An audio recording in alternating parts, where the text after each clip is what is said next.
Our next question, we will start with Mr. DeLeon, excuse me. And supporters of high-speed rail in California say it would transform California lifestyles for the better. Opponents see an extremely expensive folly. What are your thoughts on this $98 billion project? I think it's a boondoggle.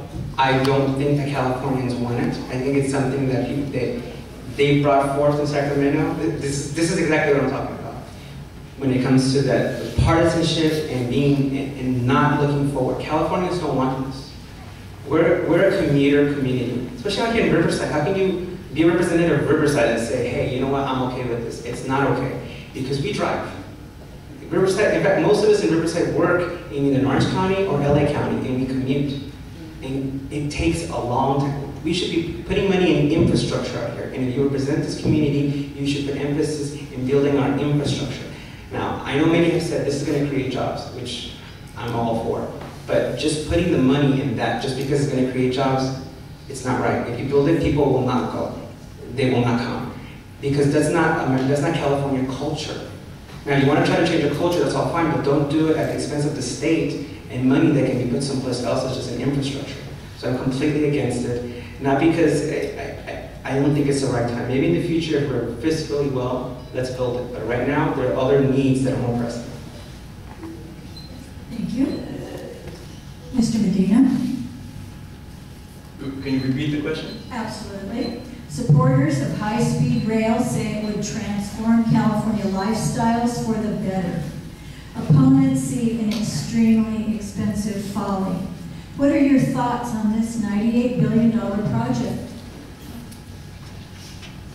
You know, I am aware of the controversy that the high-speed rail creates among the people of California.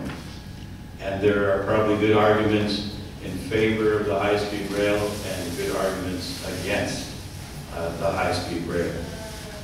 Both that make sense. I think we are one of the few countries, you know, if we look to Europe, without high-speed rail. If we look to Asia, Japan with a high-speed rail. But I commend the governor for forward thinking. I commend the governor for thinking outside the box. You know, I think this is this is hard economic times, and some people would put their head in the sand and just wait for everything to get better by itself. And I look back to the governor's father, Pat Brown, who thought big, who imagined the University of California system, who imagined a master plan of higher education, who brought forth the highway system, who brought forth the water irrigation system that brought water to Southern California. So in the governor's forward thinking, I commend him for that.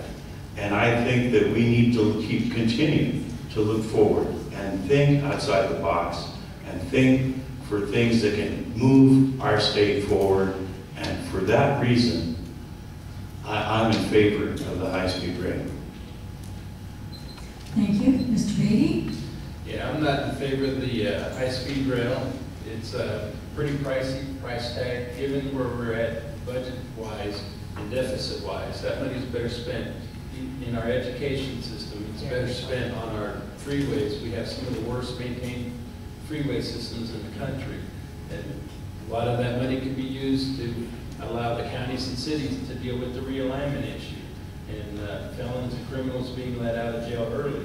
Those resources are very limited to our public safety folks to maintain our communities and its safety. At this time, it's just something that we can establish the priorities and put our money where it needs to be at a time like where we're at right now.